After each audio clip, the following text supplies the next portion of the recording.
Hello and welcome to the RMIT Cyber series. We continue our series today with Dr. Gero Dittmann from IBM Research from Switzerland. So before we start, I'll just undertake acknowledgement of country. So we acknowledge the people of the Wuyang and Bunyang language groups of the Eastern Kulin Nations, on whose unceded lands we conduct the business of RMIT University, and the lands that I'm speaking to you from today. As we gather virtually across many different parts of the country and the world, we also encourage you to acknowledge the lands in which you are joining us from. We respectfully acknowledge the First Nation people in the 5 Kulin nations, their ancestors, elders past, present and emerging. So welcome to the seminar. We're using the Microsoft Teams live webinar system. So the session is interactive, so you have the opportunities to post questions. So in your view of the screen, at the top on the right, there's 2 little cloud buttons with a question mark in it. You're able, to post your questions there, and we'll work through those questions when we get to the Q&A session towards the end of the presentation. So if you also find there's a CC button, that means which are the 3 dots on your toolbar on the top right. Closed captions are available as well as translations. So the seminar series RMIT Cyber is brought to you by the RMIT Centre for Cybersecurity Research and Innovation. The centre undertakes multidisciplinary research looking at the organizational, human and technical aspects of cybersecurity and where those areas cross over into each other. We also contribute to the cyber security innovation ecosystem within Australia and globally, and we're very much an applied research centre actively working with industry and government solving real life problems.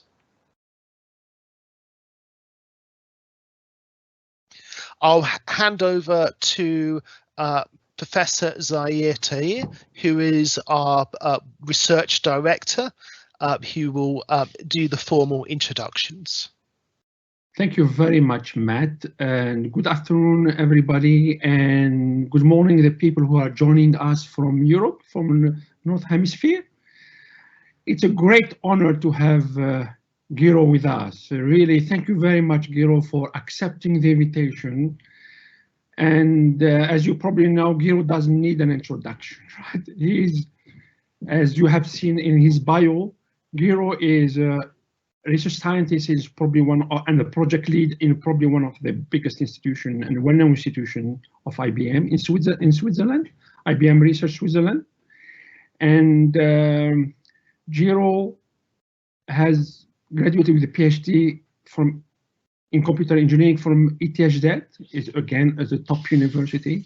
And I know ETH Zurich, when I used to work at the EPFL, they are probably the most well-known institution, research institution. And before that, Gero graduated with a diploma, with degree, which is like an undergrad degree from electrical engineering from Darmstadt, TU Technical University of Darmstadt, which is also a great university. As a lot of us, Gero has served in a lot of scientific committees and gave a lot of talks and keynote talks as well. So from the bio, I did some changes a little bit. I added some information because Gero has done quite a lot. And he works, as you know, he works on decentralized entity management, blockchain application, and the Internet of Things, which is something that our center is dealing with and addressing. And as Matt said, we're looking at it from a different perspective, from from organizational and human and technology. And I hope we'll keep in touch with Gero in the future, and we work closely with you, Gero, and hopefully we'll see you in Melbourne. But before finishing that, I just wanted to say also, Gero has a lot of extensive experience in not just in security, but in hardware systems. In hardware, he worked a lot on process architecture around 2000 to 2010, where he designed and modeled verified supercomputers and processor chips at IBM labs in Switzerland, Germany, and the United States. He did also a lot of work in, like all of us, on performance, where he worked on performance prediction in cloud. And I also just wanted to say as well that Gero has a lot of patents. I tried to count them. I think he's over 6 US patents, which really shows and demonstrates the outstanding work that Gero has done and in his R&D journey and the impact he has. So thank you very much, Gero, for accepting the invitation. It's an honor to have you with us. So I think now it's your turn to start the talk. Thank you.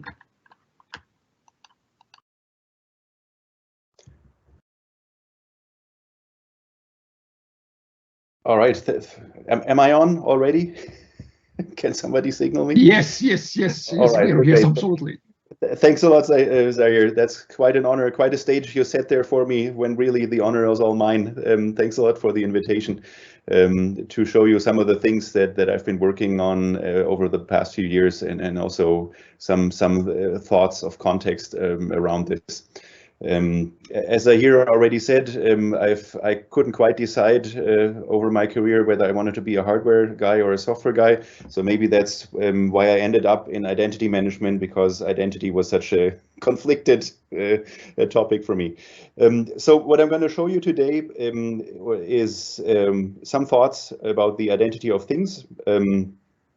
Where are we coming from? Mostly the background of identity management, and in particular digital identity, has been about people, but for some years now already people have been trying to apply these concepts to physical objects as well, and we'll see what the similarities and what the differences are. But I'll really start with some basic concepts, identity, identifiers, and profiles of entities. We'll look briefly into security questions of what is authentication in the first place, and what role does trust play in this context. Then we'll move on to the core, really, how do we authenticate things? And in particular, I will talk about a set of technologies that we call crypto anchors for physical objects. I'll also briefly go into the relationships of people and things, in particular roles that persons can have with respect to objects. We'll see a little bit about things as a data source, so that refers to like IoT sensors. And finally, I'll give a little outlook on the latest trend of decentralized identity and how that might apply to objects. Important is that throughout this presentation, when I'm talking about identity, I really talk about that in the context of interactions between entities, so communication and the like, not about data management, where identity has other issues of privacy regulations and compliance and so on. So we'll be talking about interactions between at least two parties here, and that leads us to the first term, or the first concept of what is identity at all.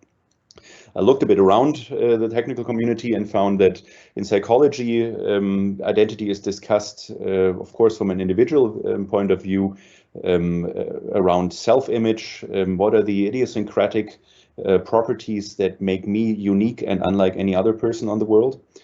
In sociology, people are naturally more interested in group dynamics, and there they think of identity in terms of the distinguishing attributes that define groups and that make an individual a member of this group and that group and maybe not another one, and how those groups are distinct from one another.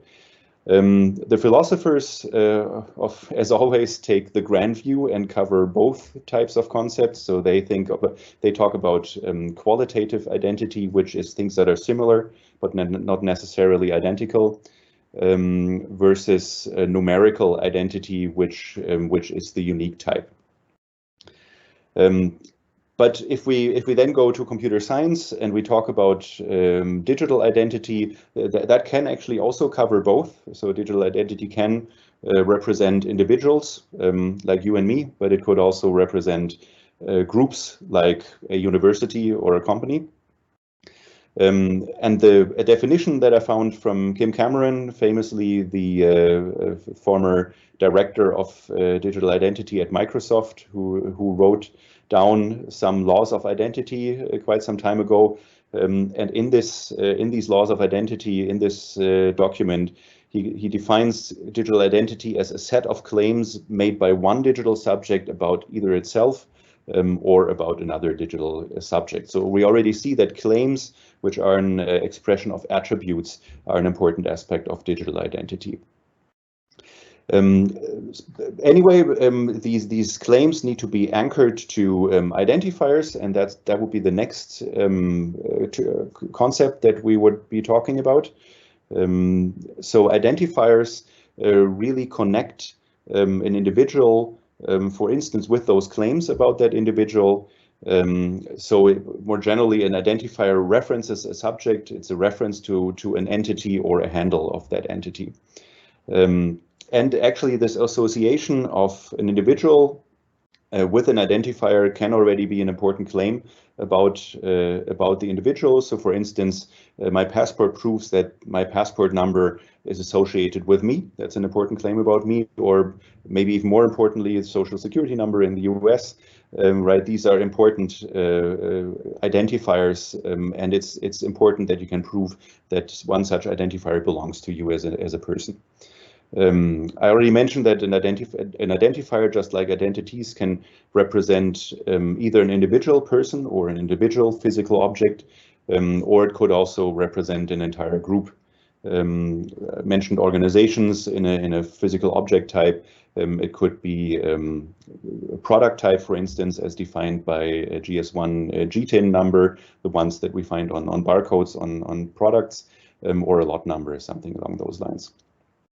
And why are identifiers important? It's important that there are verifiable identifiers to have productive interactions in a society. Collaboration and trust very much depend on my ability to reliably re-identify you if I meet you for a second time and a third time, right? Because we build kind of profiles of each other, right? We collect information about the other people we meet, so that we can assess whether we can trust them or not, in particular for particular types of interactions and collaboration. For physical objects, this is slightly different. Their authenticity is critical for me to understand whether a physical object is fit for purpose, right? It's useful for a particular use. Its authentication is important to assess the quality. For instance, we associate certain quality levels with different brands of products, right? And so we need to be able to make sure that an object is really of the brand that it claims. And it's also important to assess the value of physical objects. If you think of luxury goods or in particular jewelry, right? I really want to make sure that this is an authentic diamond, just so that I can be sure of its value. Now, many use cases only require this re-identification that I mentioned, right? It's important that that two parties recognize each other, but it's not necessarily also important that one party can compare notes with a third party about an entity. So to make it more concrete, if I sign up for two different web shops, it's important that the web shop and I can re-identify each other for future interactions. But it's not important that the two web shops can exchange information about me. And in fact, that's maybe something I want to prevent for privacy reasons. And for these kind of interactions, pseudonyms can be really useful.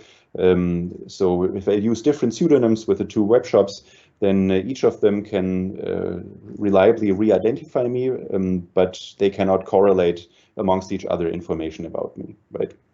And again, this is about communication and interaction, not about data management, because in data management, pseudonyms can actually also provide the other, provided the other way around, right? They can provide correlation without identification. But that just as a side note. All right, so I already mentioned those profiles that we build off each other, right? This diagram at the bottom right shows you a representation of how to think about that.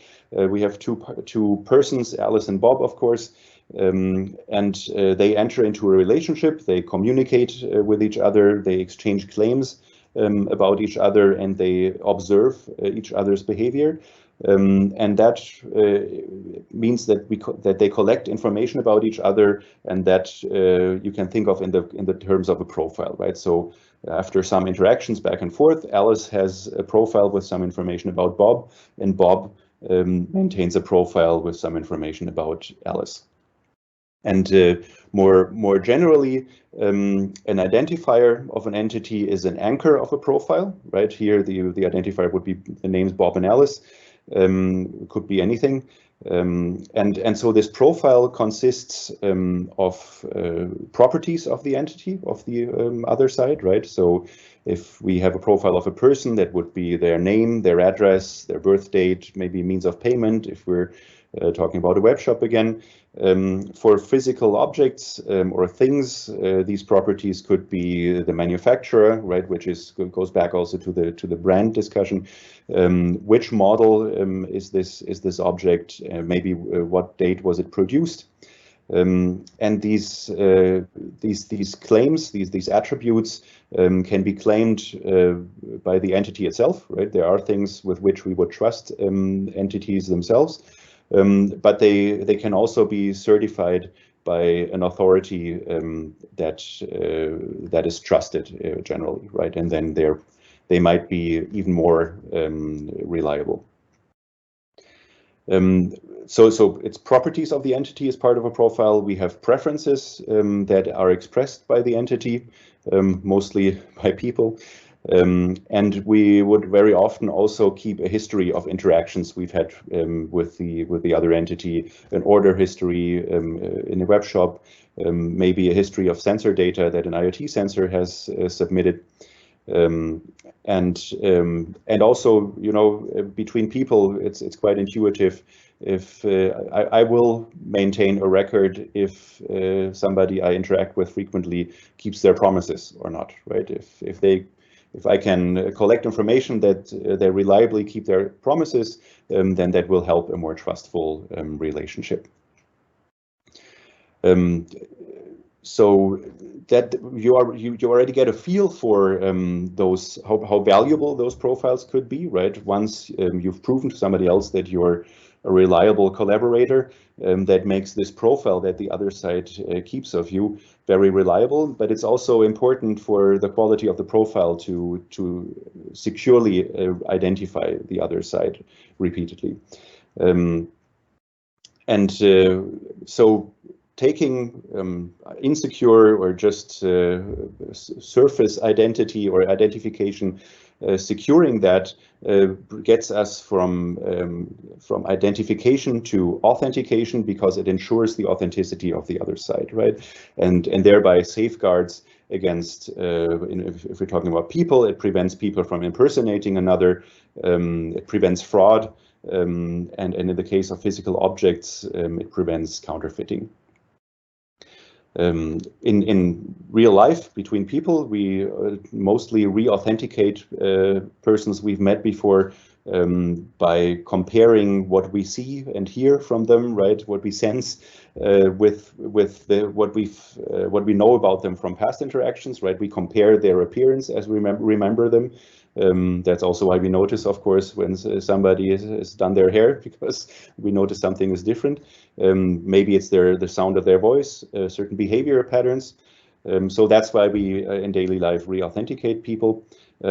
Officials, of course, would do that more rigorously, also because they probably haven't met us before. So they would compare our face or our fingerprints with some reference data provided by mostly some government authority, be it they're comparing it with information they see in our passport that has been reliably government issued, or because they have access to a government database.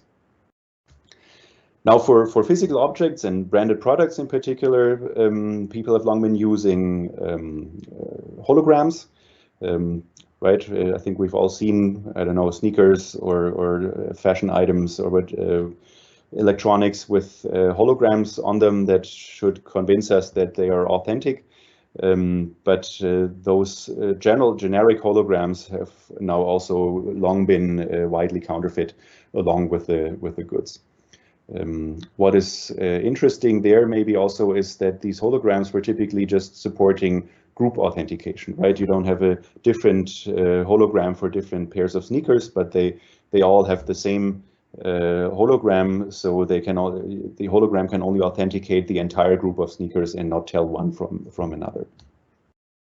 So more generally, authentication, as part of an authentication process, a subject proves that a particular identifier belongs to it, and the subject does prove that by demonstrating one or multiple of three things, right? It could be a property of the entity of the subject, like the appearance of a person, a fingerprint. Or it could be that the subject possesses a token, like when we hold a physical key or a badge to enter a building, for instance, or a knowledge of a secret. So there could be a password, a PIN, a cryptographic key. And because the verifying party knows that these three things, something you are, something you hold, or something you know, is associated with that particular identifier. And if we could move on to the next slide, the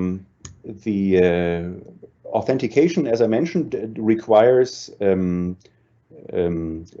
reference data, right? Reliable reference data that to compare with as part of the authentication process. And if we actually look at the diagram here on the right hand side, how that typically works is an issuer of an authentication document, for instance, provides a holder of such with credentials, right? And to make it more concrete, the issuer could be a government office that issues a photo ID, and the holder would be a citizen, right? That holds this that holds this information, or that holds this credential. And then there's going to be a verifier at some point who wants to verify, for instance, that the citizen is older than 18 or 21, depending on the country. And then the holder presents this document as proof of their birth date. And why is the verifier satisfied with that? Because the verifier knows that they can trust the issuer of the credential with the information. And that's what we call it, a trust triangle.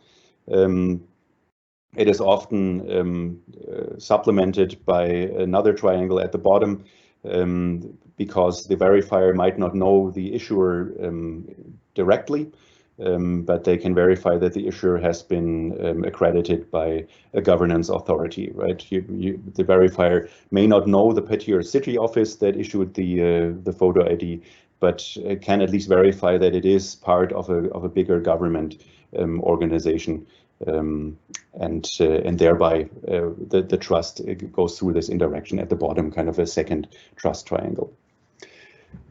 So that's how a verifier would. That's one way how a verifier would get to trusted reference information, and the root of trust in this case is the issuer of that credential, right?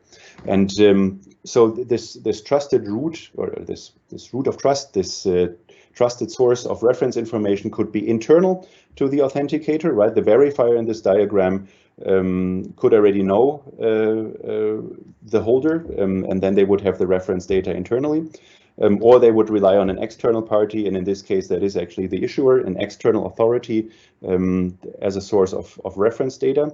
Even in this case, interestingly, the verifier would need to know how to authenticate the issuer, right, or how to verify that the issued credential really comes from that issuer.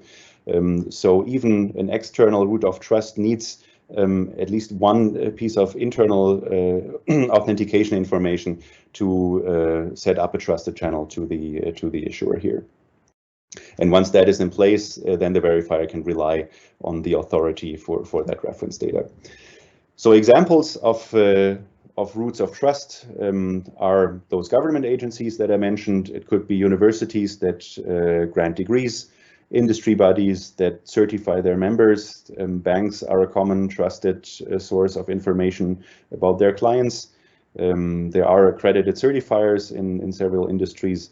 Then we, in digital identity, we work with certificate authorities in a public key infrastructure as roots of trust.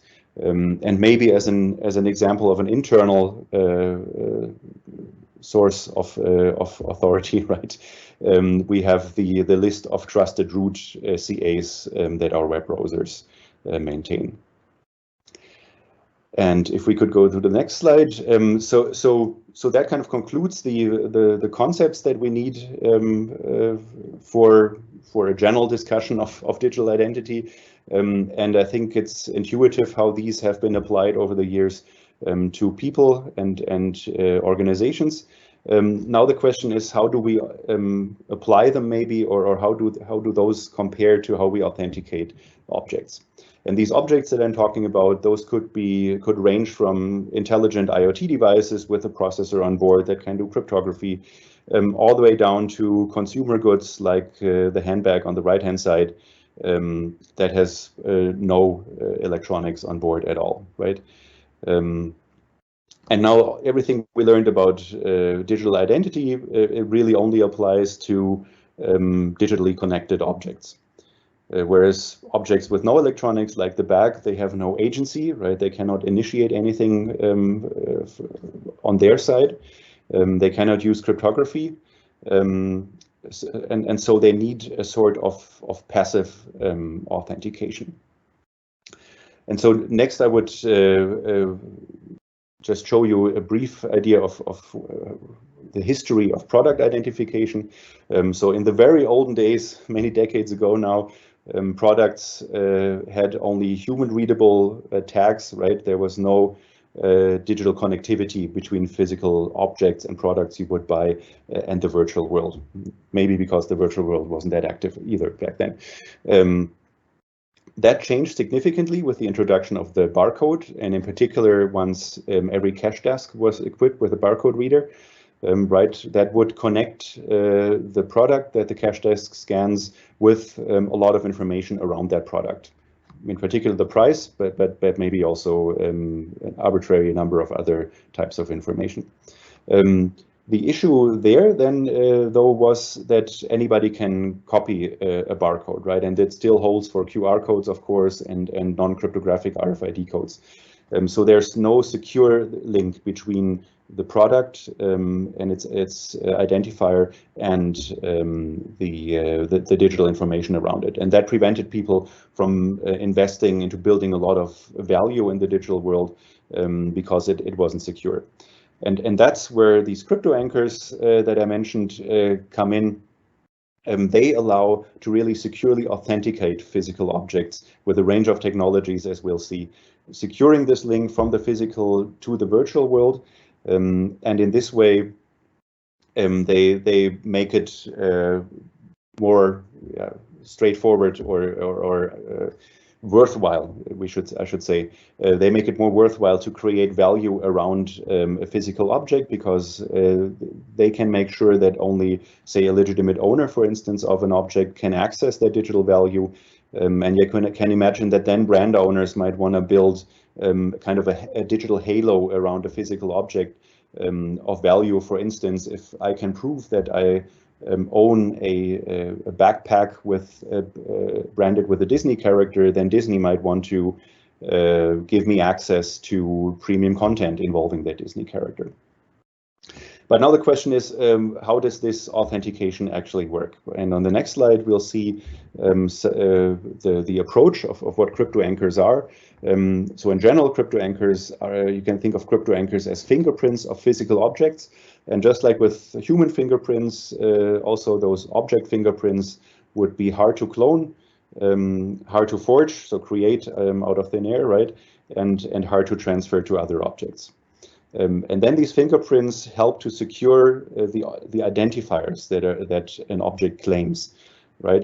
Just like we use our fingerprints to secure our passport number, for instance.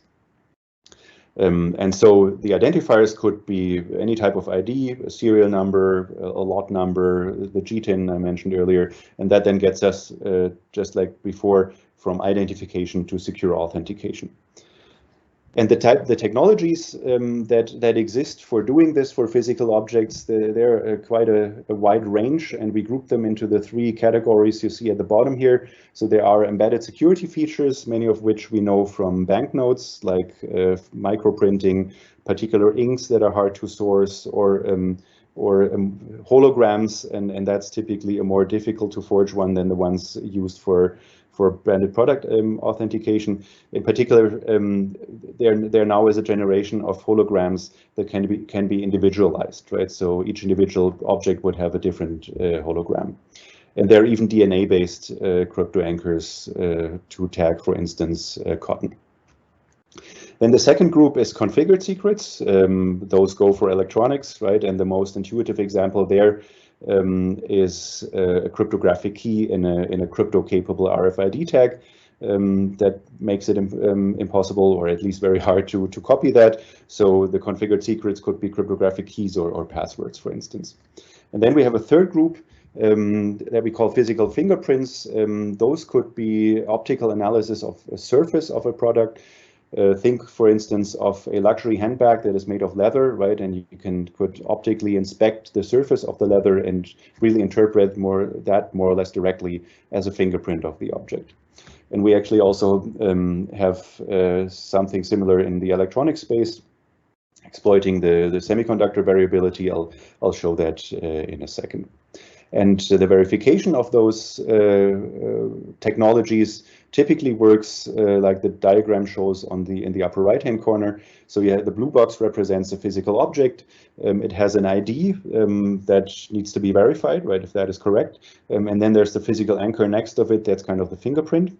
You would scan both of them, the claimed ID and the physical anchor, and that would be sent to some authority that operates a reference database. The authority could be the brand owner or the crypto anchor vendor, for instance. So the authority would compare the scan with the reference database, and if it does find that product ID associated with that particular fingerprint, then it returns a positive authentication result, and if it does not find an entry, then the object is apparently a fake.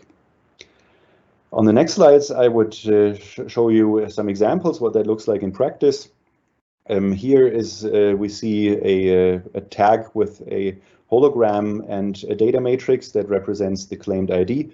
Now you have to imagine that this sticker would actually be applied to an object, and these stickers are actually built in a way that you cannot peel them off a physical product once they've been applied without destroying them, right? So imagine this tag is on a product. You see here a screenshot of a smartphone app that uses the smartphone's built-in camera to do the scan of this tag. You actually need to tilt it slightly so that you get the hologram effect and can capture that. If it checks out, as here it should, you would see a message that the product is authentic, as you see on the right-hand side. So many work like that and try to work with just a smartphone because of its ubiquitousness. But here I have another example, the electronics crypto anchor that I mentioned, that exploits the fact that no two chips are exactly alike, even if the two chips come from the same wafer. But thanks to semiconductor variability in production, in particular the SRAMs, the memories on those chips, have some properties that we can exploit. Namely, if on boot time, when you start the chip, they have some seemingly random contents in those SRAMs that are different for every chip. And if you analyze those contents, you will see that some of those bits flip very often. So every boot time they will have another different value, sometimes 1, sometimes 0. But others are surprisingly stable. Those are the dark blue ones here. And the stable ones we can actually interpret as a fingerprint of this particular chip. We can use that as a seed to reliably to generate a public-private key pair. And we can actually reliably regenerate that on every boot. So it never needs, the private key never needs to leave the chip. And that makes it a rather secure way of giving a processor or a piece of electronics an identity. And even the random bits that keep flipping unpredictably, those are a great source for true random number generation, which comes in very handy in cryptography as well.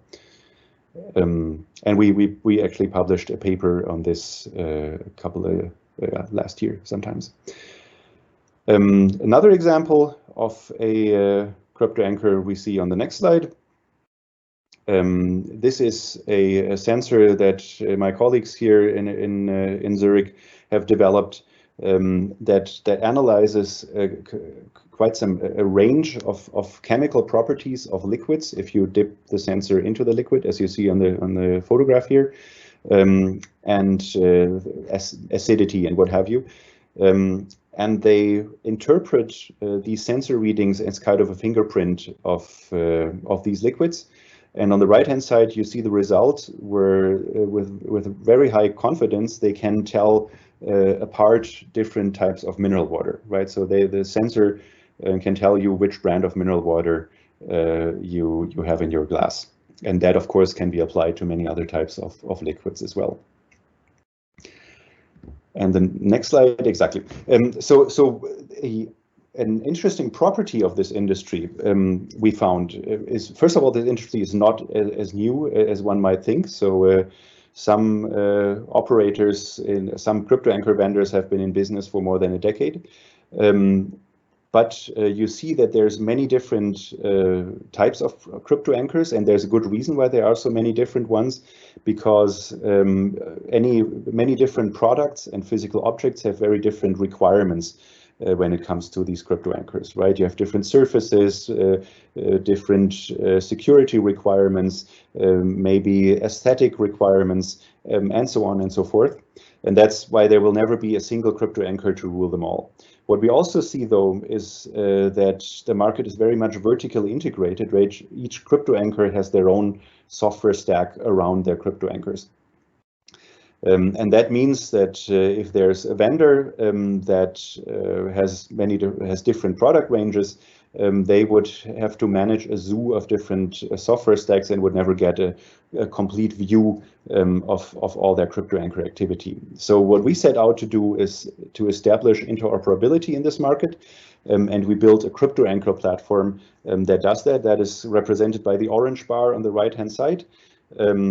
Into this crypto anchor platform, we can plug in the verification processes of those different crypto anchor technologies. That's the green boxes you see at the bottom, right? Optical labels, RFID, cryptographic RFID tags, surface analysis, what have you.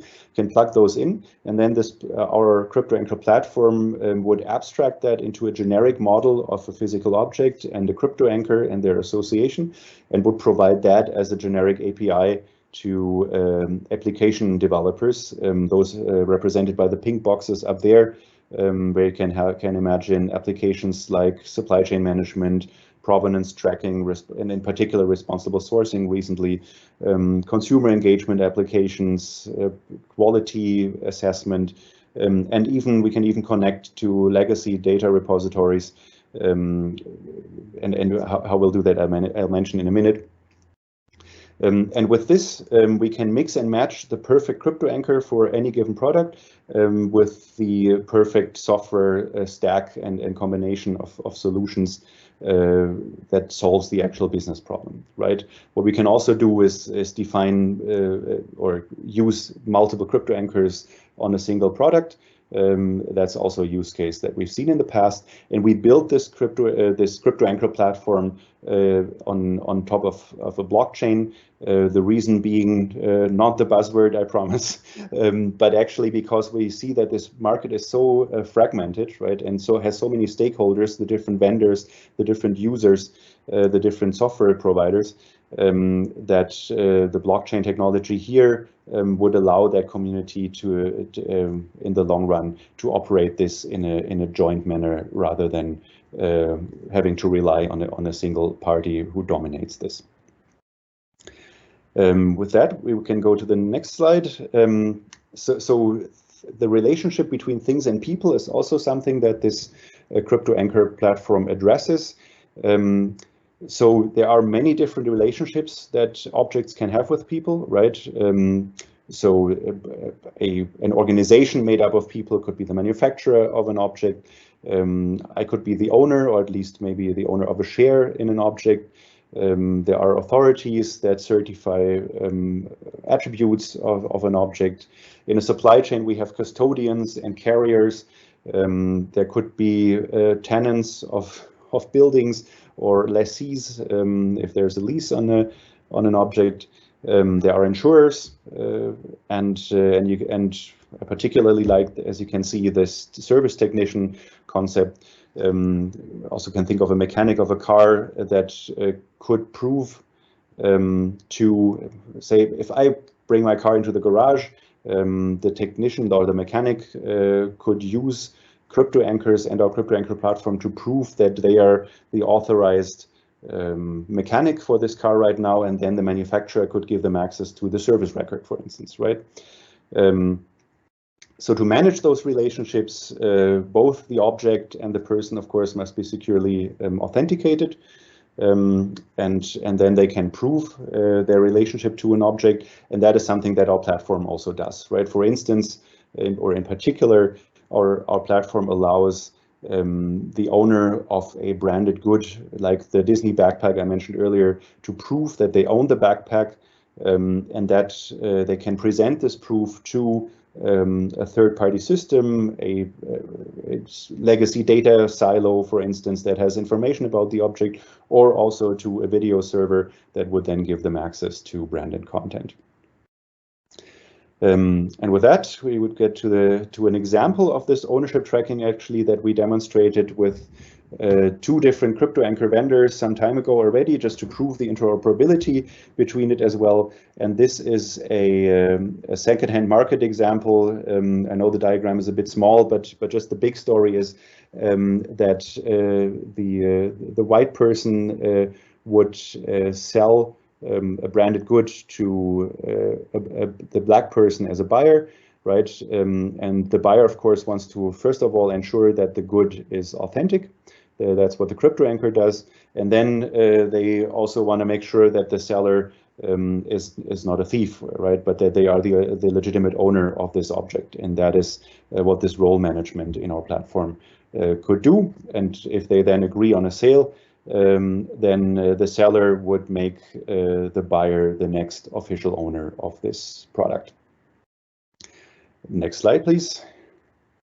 Thank you. So crypto anchors can be useful throughout the life cycle of an object, right? The lowest hanging fruit probably is the supply chain that you see on the upper right hand side. So from the manufacturer via carriers, warehouses to a retailer.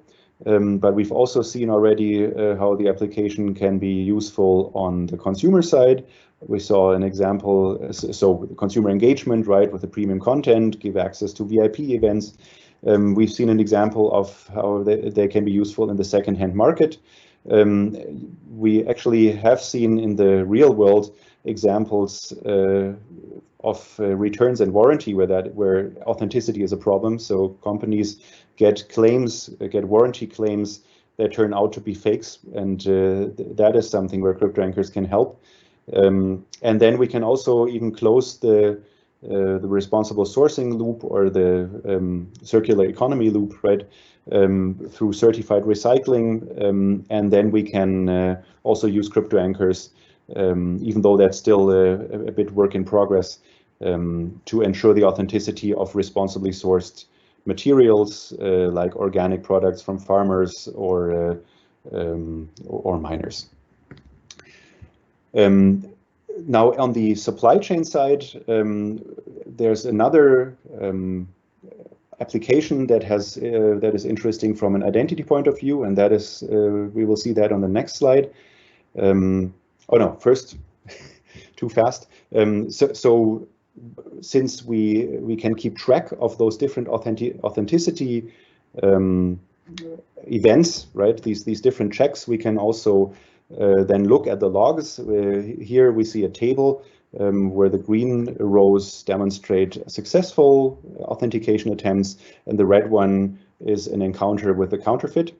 And you can, of course, also then represent that geographically in a map at the bottom part, which would allow manufacturers to find out where in their product lines they have an issue with counterfeits, so they can take measures against that there.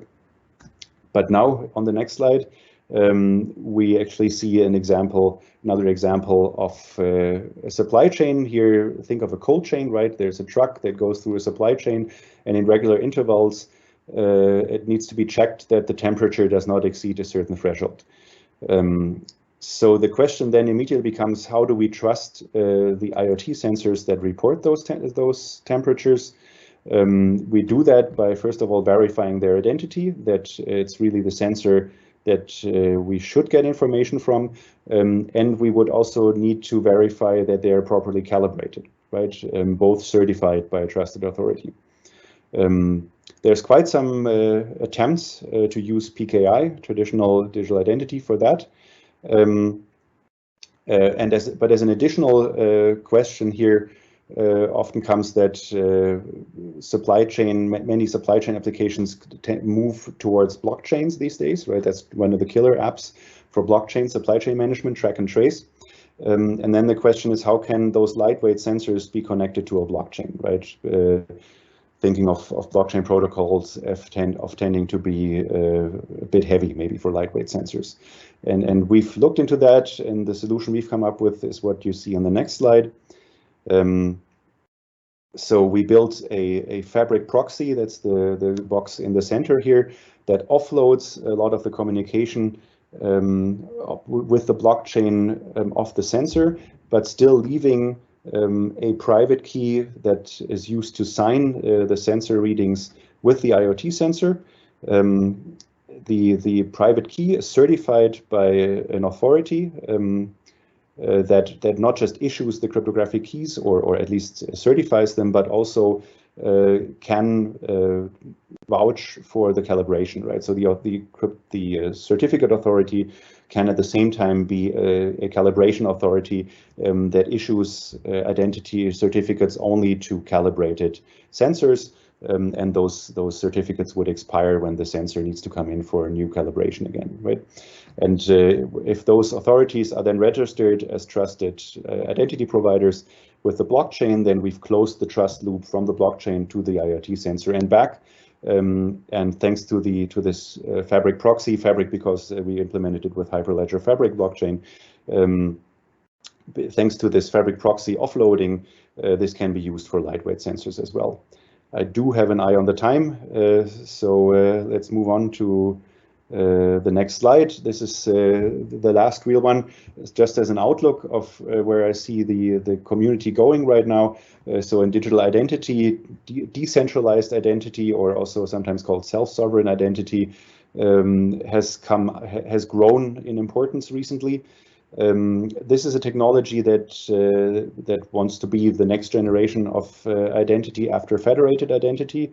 Federated identity being the foundation for corporate single sign-on, and the social logins with Facebook and Google IDs that we use these days.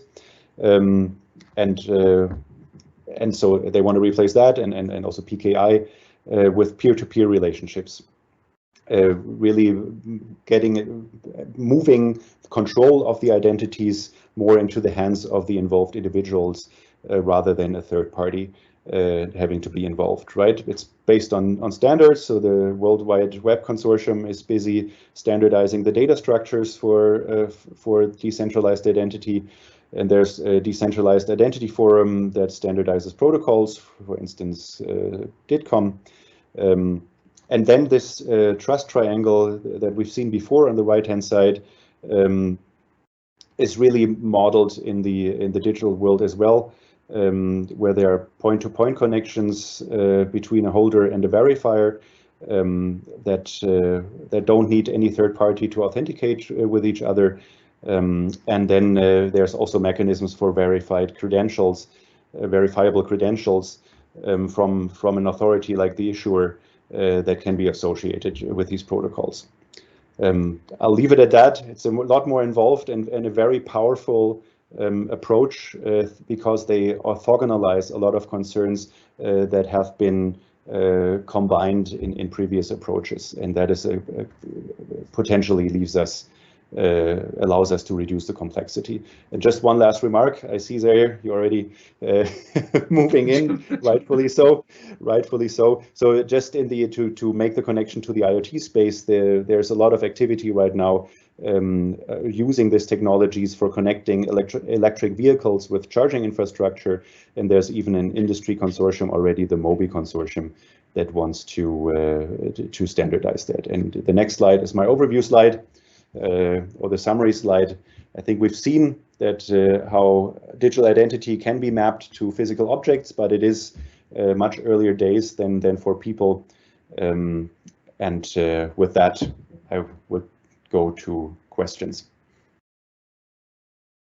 Oh, thank you very much, Gero. It's an outstanding talk. Thank you very much. There's so much to say about about identity, and there are a lot of questions. I'll probably be very brief because there are several of them, and we'll be finishing the talk probably in a few minutes. So I will start by the simple ones.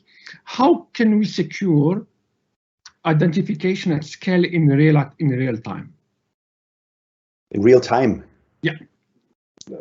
Okay. Now, I'm not entirely sure how to interpret that question.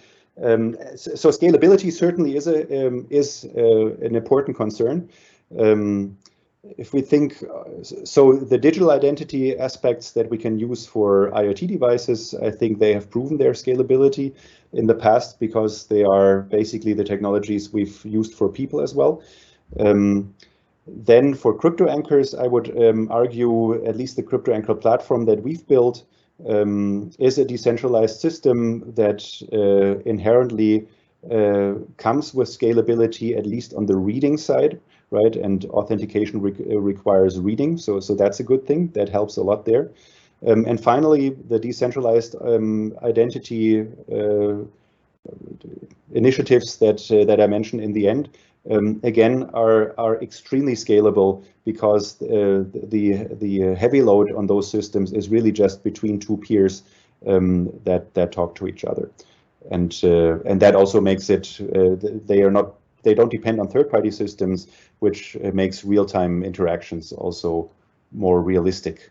I hope that. Somewhat. Right. I think, yeah, maybe a bit. I think there's a lot in this question as well. There's a lot of details as well, and I may come back to that one, but when we have time, because there are other few of them.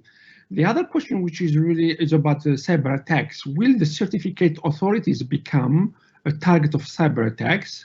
Will they be weakest links? And if they are compromised, is the trust triangle as broken?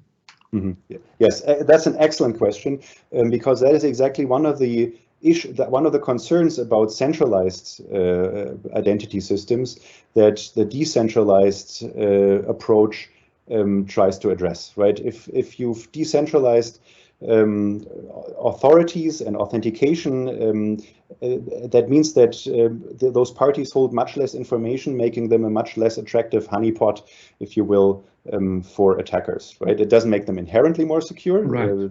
That does not go away, but it's much harder to run a large-scale attack, I would argue, than with the systems we've used before.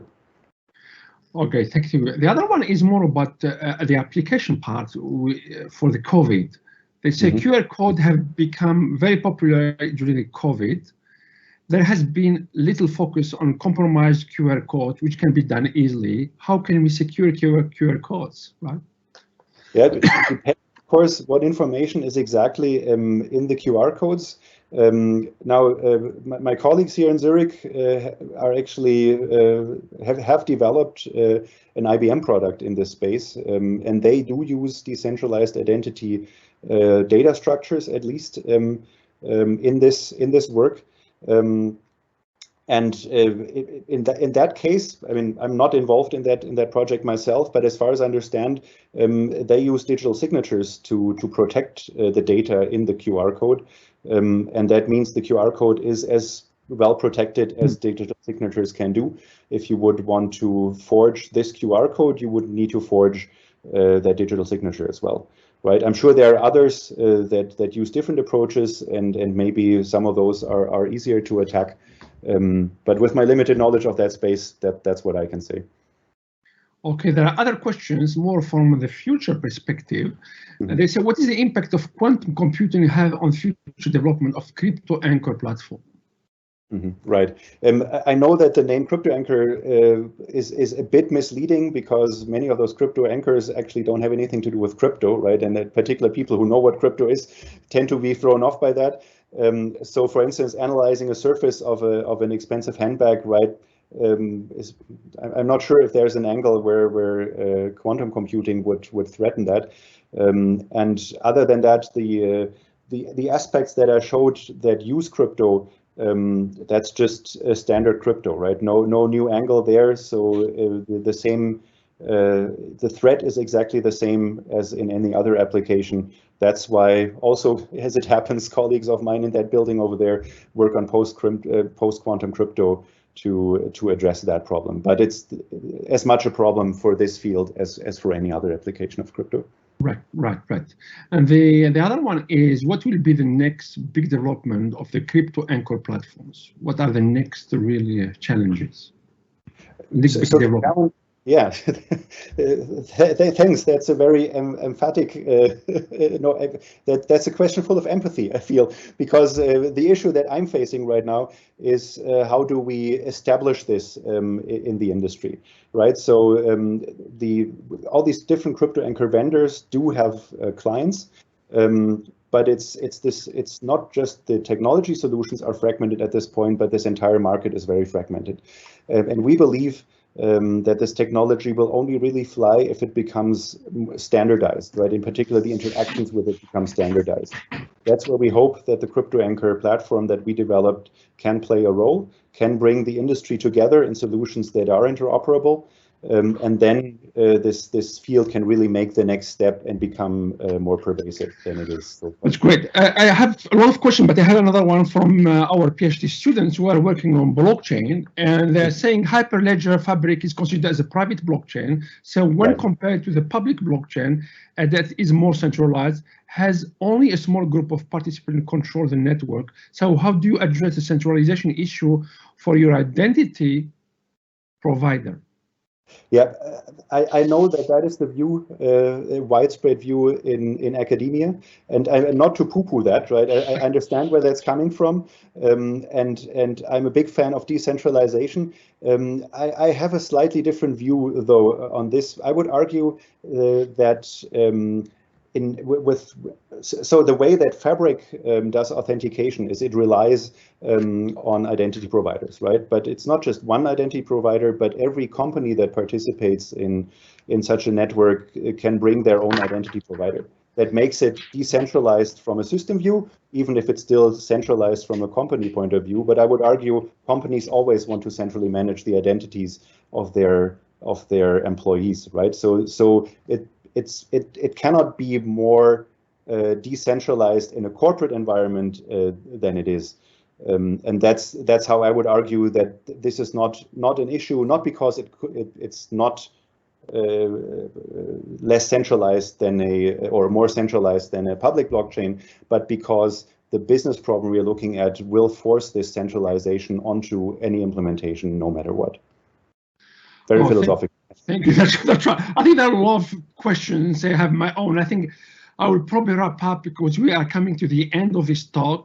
I would like to thank you on behalf of the center and with Matt as well as Matthew will echo. Thank you very much, Gero, for excellent work you have done. Thank you very much for the talk. It's outstanding one, and hope we'll keep in touch in future as well. And hope we'll see you in Melbourne in our center, and we'll collaborate further. And also, I would like also people who have thank also the people who are in the background who have been doing a lot of work preparing. I'm talking about Gabby and Meng Meng, who did an excellent job, right? For that, thank you very much for the work, and for all you the participants as well. Thank you very much. Thank you, Gero. Thank you very much, and I hope we keep in touch. Absolutely. Thanks everyone too. Thanks Ahir for being such a gracious host. Thanks for the help, Gabi and Meng Meng, and thanks everyone for attending. Thank you all. Thank you very much. Thank you. Bye-bye.